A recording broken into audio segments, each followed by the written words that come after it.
Hey everybody, what's going on? It's me, Atlas, and today I have another tier list I'm going to be making, this time on the Five Nights at Freddy's games.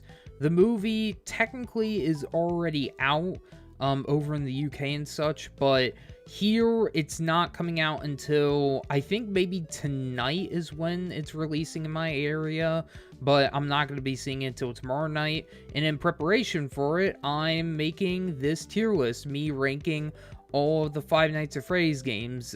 This tier list will not contain the troll games. It's going to contain, FNAF 1 all the way up to Security Breach, even FNAF World, surprisingly.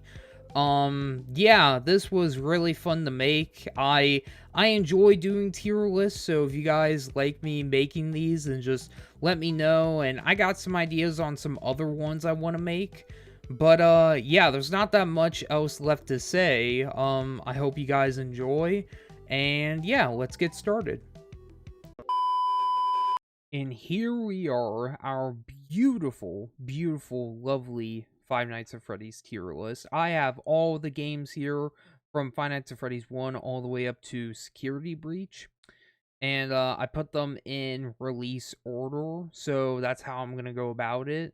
So to start out, we're going to be talking about the first one, the game that started it all, Five Nights at Freddy's. And instantly, I want to put this game up there with S tier. If not S tier, at least A tier. This game does so many things, I think, right, that I don't know. It's crazy. It's crazy kind of looking back on the franchise, especially when you play stuff like the recent stuff like Help Wanted and Security Breach, because you look back on it and it's like this game, I don't know, it's so weird. I always have seen Five Nights at Freddy's, the first one, as its own self-contained game. Like, I feel like you can play the first game and none of the others and you will be completely fine.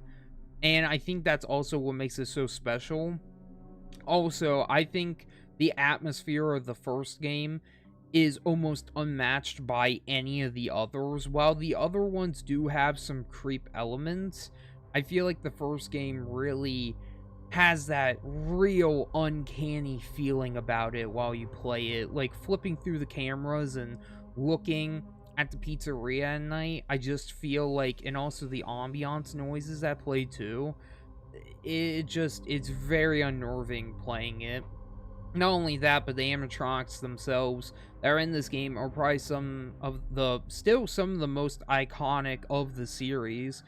Freddy, Bonnie, Chica, and Foxy. They're so iconic that I bet if you show anybody a picture of them who doesn't play FNAF, they would look at them and be like, yeah, they're from Five Nights at Freddy's. Like, that's how iconic they are.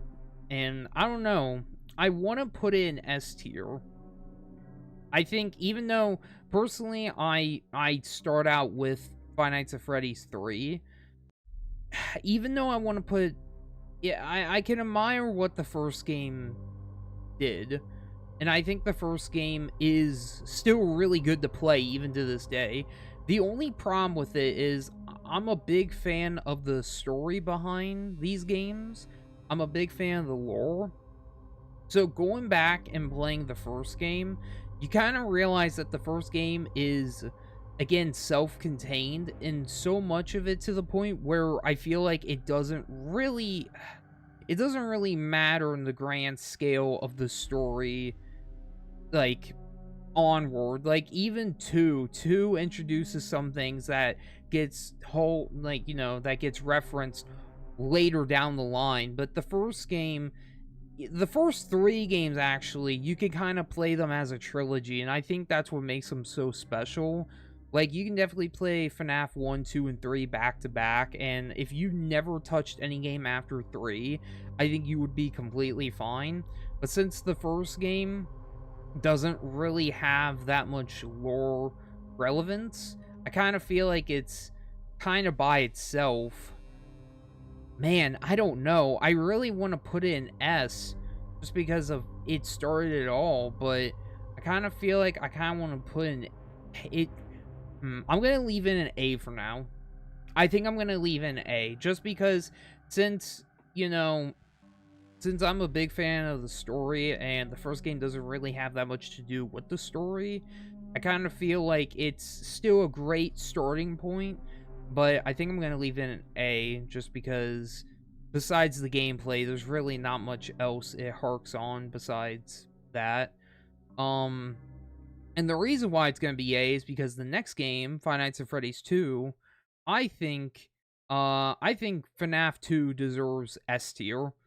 Um, while I don't think the atmosphere for Five Nights at Freddy's 2 is as scary as the first one, I think it definitely ramps up in difficulty. And it probably has some of the most fun gameplay for the series. Because if I'm going to be truthful, for most of these games, I would say I kind of don't really care for the gameplay all that much. Like, they're not bad. I'm not bored when I'm playing them, but they're not the most engaging. The second game probably has the most engaging gameplay. From the music box you have to keep wound up to the mask, with also the flashlight mechanic, and you having to, you know, keep track of, I think, like, close to, like, 10 animatronics, like, going from 4, or I guess 5 in the first game, if you want to count Golden Freddy, to, like, 10. It's kind of crazy. Also, I feel like the custom night in the second game is way more fun to mess around with than the first game. Yeah, I don't know. I kind of feel like also the second game also introduces the idea of mini games to help paint the story of what's going on in the background. And I think that's a great way of storytelling through gameplay, through the mini games. It kind of gives us a glimpse, a couple breadcrumbs. Because if you look up back in the day during like the release of Five Nights at Freddy's 2, we did not know what the hell we were talking about. There were so many different theories, like the phone guy being the purple guy, like being the killer, and a bunch of crazy stuff. Um, but it was, I don't know. Five Nights at Freddy's 2 is probably one of the best in the series, just because also introduces the puppet and like the shadow figures like Shadow Bonnie and Shadow Freddy. Phone Guy's back, you know, so that's cool. And yeah, no. FNAF 2, I think introduced a lot of things. The only real gripe I have is I don't think the atmosphere is as creepy as the first game, but I still think I think that doesn't hold it back for it being up there as probably S tier. Now, for the next one we have is Five Nights at Freddy's 3. Now, Five Nights at Freddy's 3 is really, it's really interesting to me because it was my first Five Nights at Freddy's that I got into. I think that was when, because I saw people upload videos about the first two, but I just never looked into it. But when the third game came out, I think I started watching videos and I finally got into it and I ended up playing it, and yeah. It's this is the first game I would say where I don't think it's not as good as the first two games.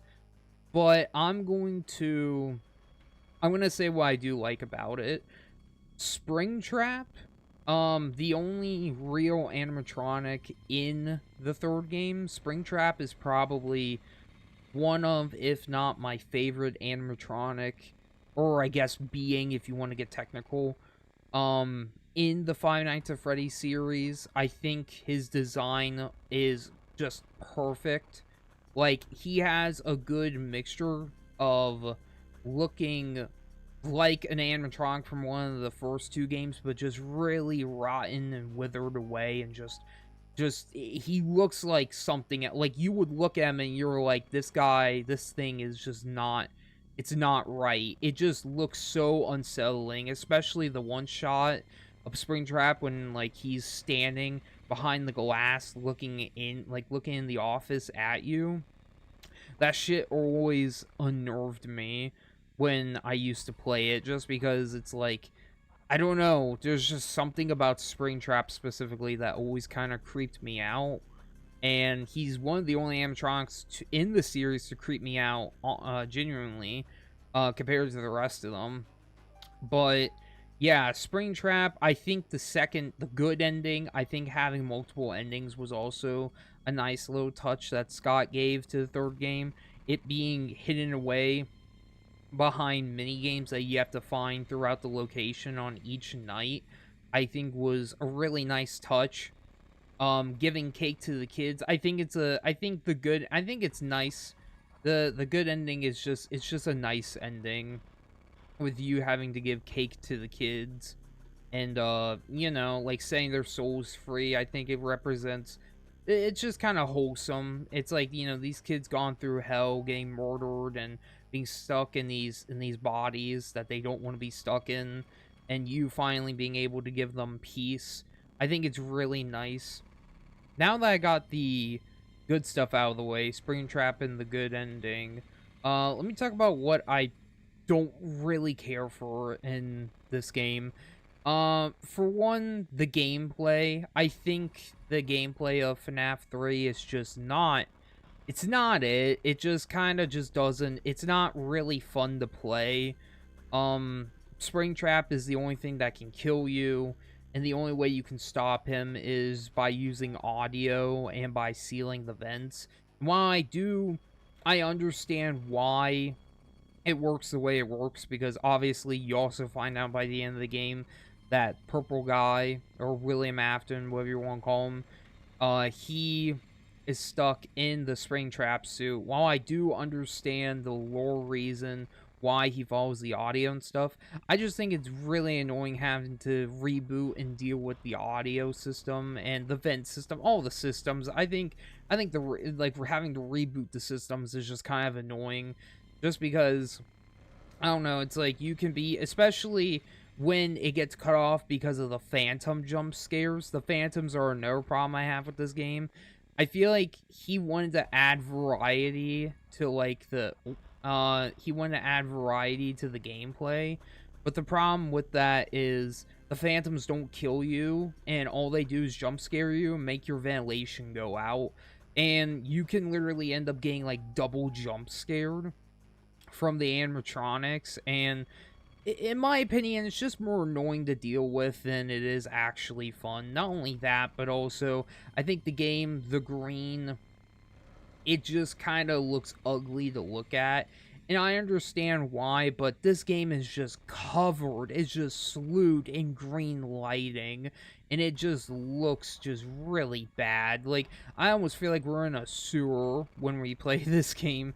Like, it reminds me of Fallout 3, when if you play Fallout 3, it has like a green tint to it for some reason that they add over the game. They did the same thing with New Vegas, adding an orange tint, and I don't get why they do that, just because it just makes the game look worse. And I think just, I don't know, I get where Scott was going with this, because obviously Springtrap's like a green or a yellow green, so green lighting, but it just doesn't look good. So I'm gonna put FNAF 3. I kind of want to put it in either B or C, because the thing is that I kind of want to put it in B, but I kind of want to put it in C just because I think it's actually one of the least fun Five Nights to go back and play through. If I'm being honest, it is not a fun game to play through. In my opinion, it's kind of annoying having to deal with some of the mechanics. I think I'm going to leave it in C. I'm going to leave it in C for now, and later on I may switch it around, because just like with the first FNAF game, I think I'm going to end up flip-flopping these around. Alright, next up we got is Five Nights at Freddy's 4. Now, the fourth game, I enjoy more than the third game, but I don't think it's better than 1 and 2. I think I'm going to put FNAF 4 in a B, and that's because I like the switch up of perspective. I like how you're not in an office anymore, but instead you're in a bedroom. So, you know, it kind of feels like an unexpected turn to take the series, but it's very interesting how it's executed. The story is also, it's interesting, but it's also, I feel like by itself you'll be left with more questions than answers by the time you get done with the game. And I think that's one of the problems with FNAF 4. When a storytelling perspective, it's not the best game to end off on. That's why I don't feel like these games work as like what do they call it? Not a trilogy, but you know, like a 4 set game series. Just because at the end of 3, if you get the good ending, then literally, you know, you put the kids' souls to rest. Afton gets what's coming to him. The building burns to the ground, and that's it. You know, everybody moves on, and that's the end. But 4 comes in and kind of throws a curveball by telling a story about a kid who ends up getting seriously bullied by his brother and ends up getting killed because of him. So you'll play it after 3 and you're like, all right, what's the story significance of this game? And this was before Sister Location or Pizzeria Sim or anything. So we were kind of just left with just, I don't know, just random kid gets killed by his brother. And that was really it. So at the time, a lot of people just thought, oh, this game is set in like a nightmare that the kid's having, or a coma, which was, I think, what everyone thought during the time, because it made the most sense. Obviously, as the games went on, that whole idea changed, and we now know FNAF 4, the bedroom and stuff actually did happen. But anyways, I feel like a storytelling perspective by itself, it's not really, you can't really like take away much by the end of it all, besides a kid got murdered by his brother indirectly. So I feel like story wise, it's kind of just not really there. The gameplay wise, I am not gonna lie, it's probably down there with like FNAF 3 when it comes to the gameplay, in my opinion. Just because you don't got no cameras, you know, you got no systems, security systems, which makes sense since you're in your house or in a bedroom. But the whole gimmick of this game is you have to listen really closely to like breathing at like the hallway doors, and if you flash your light while they're there, they'll kill you. So it's not even really a game about like looking, like it's not even keeping an eye on where they're at. You have to fucking listen to where they're at. And to me, it's one of those things where I get where they're going with it. I think it's a cool idea, but I feel like it kind of leaves you to the point where you have to turn your volume on full max and your ears get destroyed by the jump scares because of it.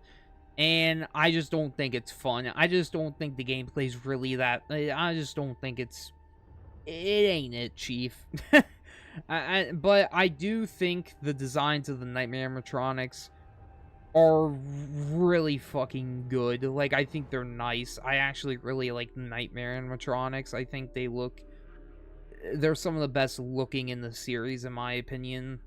And I feel like, in the grand scale of everything, I feel like a lot of people forget FNAF 4 exists.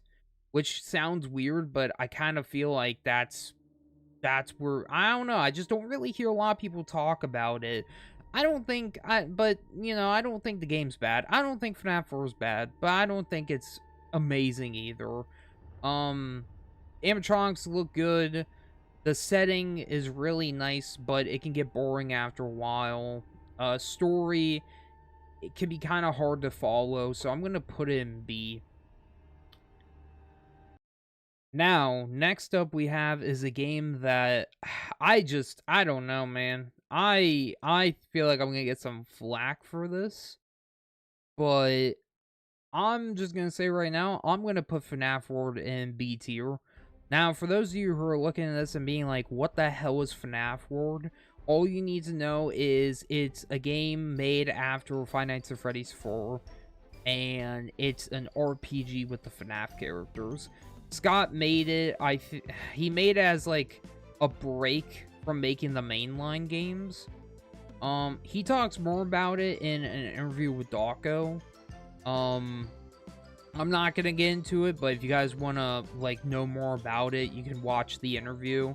I'll leave it linked below. It's really nice. It's a couple years old now, but I mean, you know, they do go over Fnaf World, and this game has a messy history and has a native reception, or perception, my bad, like has just a negative outlook on by the community, just because it did a lot of things that people did not like. But I've played FNAF World, and I played the free-to-play version, which is the 2.0 build.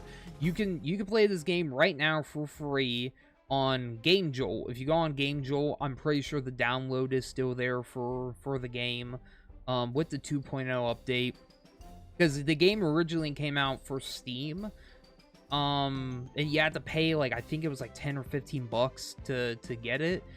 But then I think after the backlash the game had, Scott took it off Steam, like mastered it a bit, I guess, or remade it, and then he uploaded it to Game Jolt for free. So literally anyone can play FNAF World for free. So I feel like by default, I feel like him realizing the problem, like some of the problems people had with this game, and him going like, well, shit, I could just leave it up on the Steam store and just make people buy it, you know. But he decided not to do that, and instead he actually took it off the store and he fixed it, updated it, and re-uploaded it, like, free to play. I think that's just, it shows that he does really care.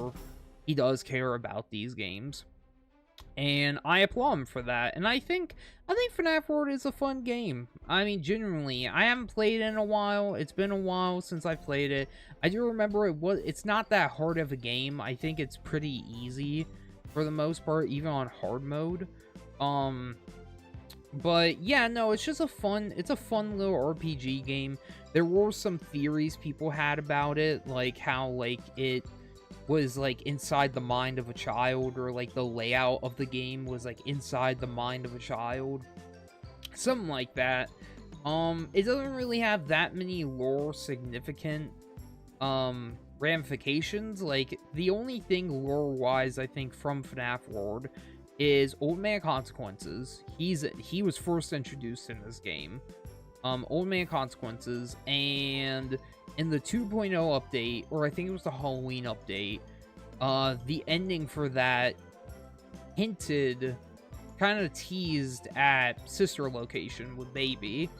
But yeah, besides that, I think it's B tier. I mean, it's free to play, so I would say if you've never played FNAF World and if you got nothing else to play right now, and you just want to play an RPG that's like relaxing, I would recommend it. It's free to play, so it's like, you might as well give it a try. And now if it was the 1.0 build, I probably would put it in C or D. But since, you know, he updated it, you know, made it free to play, I think B tier is fine. It's not bad. It's not bad. It's not bad. Up next we have is... This is going to be a controversial take, okay? And I'm just going to put it where I think it should go, and I'll explain. Sister Location. Let's talk about it. I love Sister Location. Sister Location is probably one of, if not my favorite, FNAF game in the series. I love the animatronics. I love the setting. I think this game has the best voice acting, and I know I know some people may critique voice acting in FNAF games nowadays, but I think Sister Location does it the best. I think it freshened up the series when it really needed freshen up. So I recently found out that, I guess, some people think Sister Location is not a good FNAF game. I've seen some people put it in F tier, and I kind of feel like that's a little of an over-exaggeration. I don't think it's a bad game. A lot of people critique Sister Location, saying that it is a on-rails, like, experience with a lot of dialogue, heavy and forced dialogue, and it can be pretty boring to sit through. Now, I do understand those criticisms. There is a lot of talking. There is quite a bit of talking in this game, especially compared to the previous ones. And when it comes to gameplay, the thing is, 1 through 4, the gameplay was almost randomized with how the AI would react to the player and how the player interacted with the office or the cameras or the doors or whatever. So you kind of had to fight with the AI in the previous games. While Sister Location, you're put in set scenarios going through set things. And I feel like, to me, that's not a problem. Just because, again, I think I said it when I was talking about Fnaf 2. But I feel like most of these games, I don't really care for the gameplay. I personally don't really care for the gameplay, and I just really only care about the story. And I think Sister Location is probably one of the most interesting to me personally. I also think the animatronic designs, like, you know, Baby is probably one of the most iconic animatronics now ever. You know, Funtime Freddy, Funtime Foxy, they're great, you know. I just think Sister Location does. I also love the look of Sister Location. Because, you know, while I said some, like, FNAF 3, I don't really like the green tint that it has. I love the dark blues and purples that Sister Location has. It makes it feel cold, and it just makes it feel, I don't know, eerie. And again, the voice acting, I think this has the best voice acting, because another criticism I've heard is that people say that, you know, like, especially, you know, Security Breach is probably the biggest one guilty of this, but I've heard some people say that they don't think it makes the game scarier with the voice acting, that animatronics are able to talk.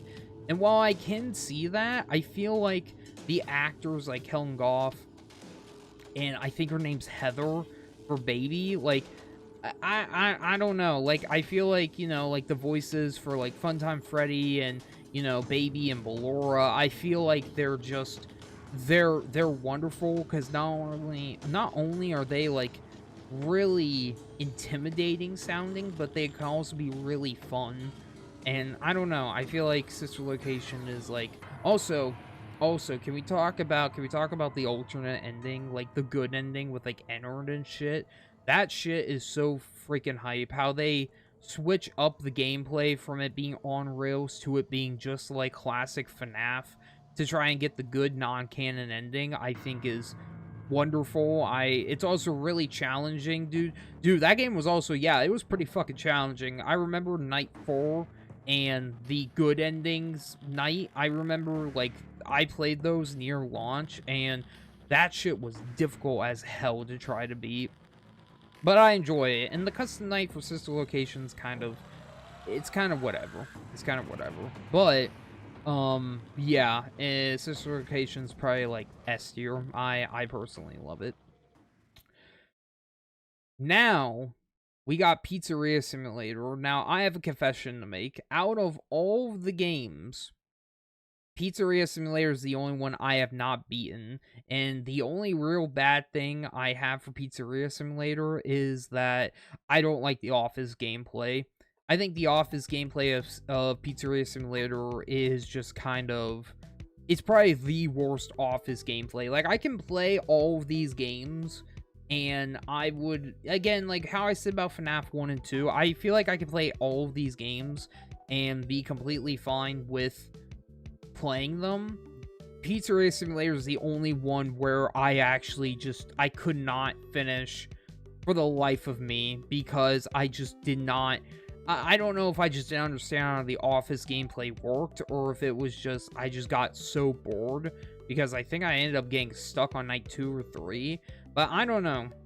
Which, it sucks, because honestly, I think Pizzeria Simulator is a great FNAF game, and I think it's a great game to end off the series if it would have ended off there, because I think Pizzeria Simulator does a lot of things right. For one, Scott uploaded it almost as like a troll game, or he uploaded, I think he was trying to advertise how he was going to make a Pizzeria Simulator game, like something that wasn't part of the mainline FNAF games. and he ended up uploading it to Steam for free, and it's still free. And when you like look at it and download it, it doesn't look like, you know, it looks like some 8-bit like random game, you know, like he would make. But then once you play it and actually get into it, it switches up like after like a minute of playing it, and you end up getting thrown into an interview with Scrap Baby. And I think that's such a great way to not only pull the rug under everybody's feet, but also a great transition from going from an innocent little game into, yeah, you're going like you're face to face with, you know, essentially the same being who fucked you over in the last game. Like, you know, Baby or Ennard or whatever, you know, scooped Michael and Sister Location, and then you literally get put face to face with them the next game. And I think it's just, I don't know, not only that, but also the interviews I think are really fun to do with the animatronics that you find, you know, like in the back alley. Like what is he considered in this game? It's not Burn Trap, is it? What is it? I think Ultimate Custom Night, they just call him William Afton, so I guess I'm just gonna go by Afton, you know? Like, they got Afton, and then, or Scrap Trap. I think Scrap Trap's the name. You get what I mean. Baby, Scrap Trap, Molten Freddy, they all, I would say Lefty. The only one who doesn't look good is Scrap Trap. I mean, he literally, his head looks like a freaking peanut. I don't know what the hell they did to my boy. He went from having one of the best designs in any of the games, like one of the best designs for a character, into having one of the worst. I don't know what the hell Scott was thinking when he made him, but you know, besides the Office gameplay, it's Scrap Trap, I think everything else is great. I love the pizza sim part of the gameplay. I love making your own pizzeria. The mini games you can play, I think, are pretty fun. The interviews are good. The designs for the rest of the animatronics are good. And the ending, Henry's speech, dude. Henry's speech, I still listen to unironically, is probably one of the best, like, ways to end a series, like, end a game series, or end a series in general. Like, I think Henry's speech it's so good that I literally listen to it sometimes in my free time. Like, I just listen to it because it's just that good of a speech. Connection terminated. I'm sorry to interrupt you, Elizabeth, if you still even remember that name, but I'm afraid you've been misinformed. You are not here to receive a gift, nor have you been called here by the individual you assume, although you have indeed been called. You have all been called here, into a labyrinth of sounds and smells, misdirection, and misfortune. A labyrinth with no exit, a maze with no prize. You don't even realize that you are trapped. Your lust for blood has driven you in endless circles, chasing the cries of children in some unseen chamber, always seeming so near, yet somehow out of reach. But you will never find them. None of you will. This is where your story ends. And to you, my brave volunteer, who somehow found this job listing not intended for you. Although there was a way out planned for you, I have a feeling that's not what you want. I have a feeling that you are right where you want to be. I am remaining as well. I am nearby. This place will not be remembered, and the memory of everything that started this can finally begin to fade away, as the agony of every tragedy should. And to you monsters trapped in the corridors, be still, and give up your spirits. They don't belong to you. For most of you, I believe there is peace, and perhaps more, waiting for you after the smoke clears. Although for one of you, the darkest pit of hell has opened to swallow you whole. So don't keep the devil waiting, friend. Yeah, this game also just wraps up everything so nicely. It wraps up in a bow. Yeah, so I think Pizzeria Sim, even though I wish I could, I just don't know if I'll ever beat it just because I don't really enjoy the Office gameplay, but I mean, I'm still gonna put it in A tier just because I just feel like it does deserve that. It's a good game. Up next we have is UCN Ultimate Custom Night, and I kind of see this game as almost like Scott's epilogue, right? Like, I look at it as like, if FNAF 6, if Pizzeria Simulator was looked at as like the final chapter, I kind of look at Ultimate Custom Night as the epilogue, because I feel like, this game was kind of like almost in my mind Scott's last game. I know Scott has worked on the other ones so far, like he's had a hand in it, but I feel like Ultimate Custom Night, it was the last game made in Click Engine, and it just feels like it's the last game that Scott, in my mind, truly made. And I think it's pretty alright. I don't have strong feelings for it. For those of you who don't know, it's pretty much just a custom night, but you're given like 50 animatronics, and you can set the difficulty like on each of them to whatever you want. There's set challenges. There is stuff you can unlock. Like, I think if you hit a certain score, you can unlock like different offices that you can like have. So I think one is like Ultimate Custom Night office. Another one is like FNAF 4 bedroom office. So I think that's cool. There's also cutscenes in the game. Like, I think like animated cutscenes or some shit. Um, there's also it's weird because Scott said this game isn't canon before it came out, but obviously when it came out, most, if not almost all of the characters have voice acting now, which I think is really cool. And their voice lines kind of reveal that we're playing as someone who deserves to be punished. And, so obviously that led to a lot of people believing if it's either William or Michael in Ultimate Custom Night. And yeah, I'm just gonna kind of leave that with that, just because it's like I could go more deep into the Ultimate Custom Night rabbit hole, but it's okay. It, at least on PC, it's a free to play custom night where you can just literally mess around with and do whatever. It doesn't really have a set like progression when it comes to like nights. Like, it doesn't have 5 nights or anything. It's literally just to mess around and have fun with. So I kind of feel like I'm just gonna put it in B tier. It's not bad, but it's not amazing either. It's okay. It's good. Now we have, I don't know which one came out first. I don't know if Special Delivery came out first or Help Wanted, but I'm just gonna put Special Delivery in D. I almost want to put in F, but I'm gonna put in D tier just because I barely have played Special Delivery, if I'm being honest. I've downloaded it and I've tried it. Not for me. Don't really care for it. It's kind of like the Pokemon Go of the FNAF series. It's just a mobile game.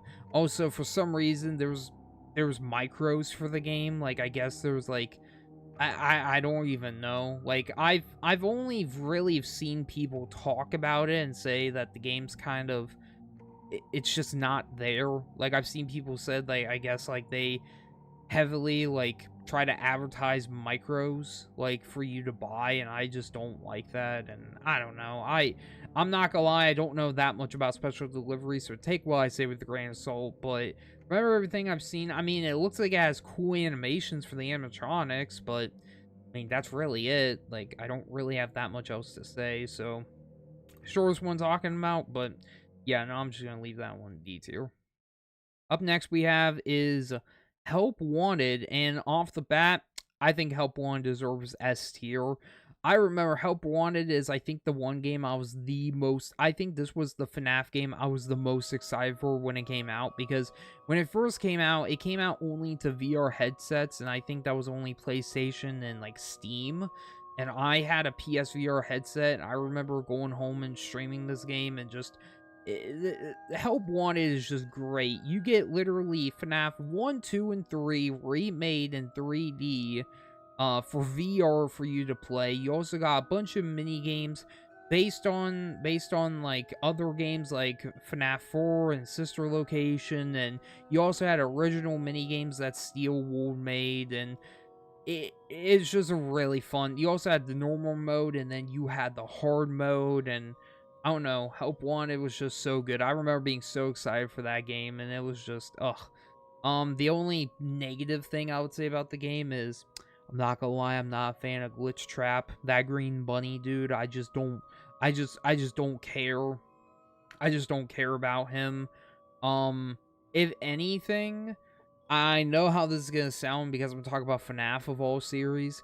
I kind of find Glitch Trap to be a little bit like not stupid, but I don't know. I don't really like the idea of Glitch Trap. I think it's kind of dumb that as far as I'm aware, William's like hatred got formed into like a virus, and I just think that's kind of stupid.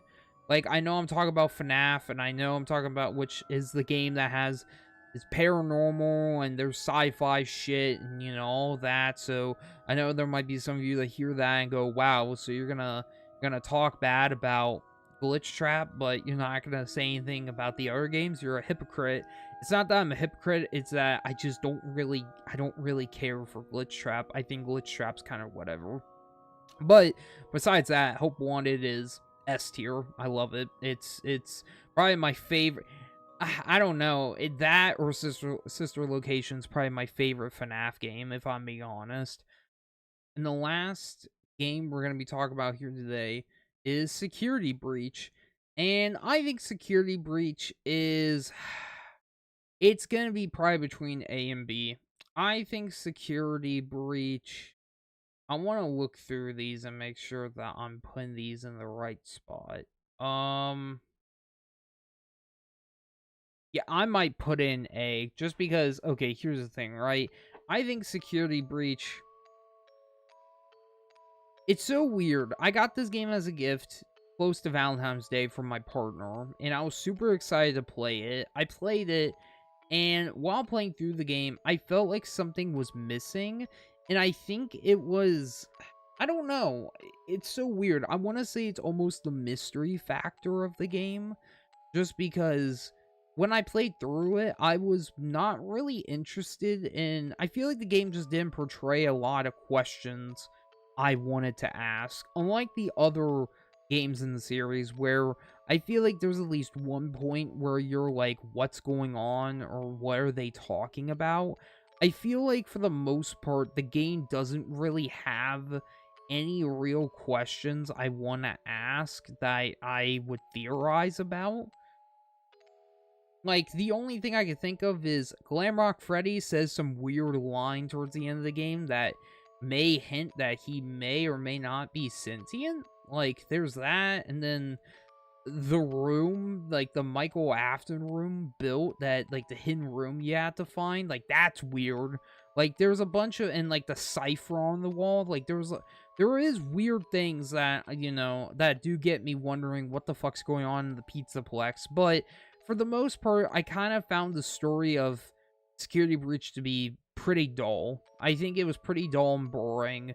Wasn't really scary. The game, I feel like the game was just, I don't know. It was fun to play through because it's the first 3D FNAF game, or at least 3D in the sense of I get to run around and do whatever I want. Like, they let you explore the Pizzaplex as much as you want. The game also, when I played it, was really buggy. I think the game's infamous now for being littered with bugs. Like it was really bad. Like it was to the point where like the animatronics would glitch through walls and shit, and like my game would just break for no reason. Like it would just crash. I'll be walking and the game just crashes. And that might sound normal, but I'm talking like the game would crash after like I would like walk for like 5 seconds, it would crash. I'll load the game back up. I'll walk for like another 5 seconds, it would crash again. It was just really inconsistent. It is for the most part fixed now, but I don't know. I don't know. I kind of want to put in A just because I like new things, and I think it is the game definitely is not made for, I feel like it is made for almost like a newer generation of players to play it, with also the tone, because I feel like this game is like the least violent, or it's the least implied game out of like them all, because obviously I feel like with the rest of the games, while you can, there's been a big debate, I feel like, in the community about violence and, you know, gore and blood and shit being shown in the FNAF games. And I mean, there's nothing like the scooping room or the spring trap scene shown in the trailer for FNAF 3, or the mini game at the end of FNAF 3 being shown in Security Breach. Security Breach is very tame on violence, I feel like. Besides Gregory ripping apart the animatronics to get parts for Freddy, I feel like the violence is kind of toned down.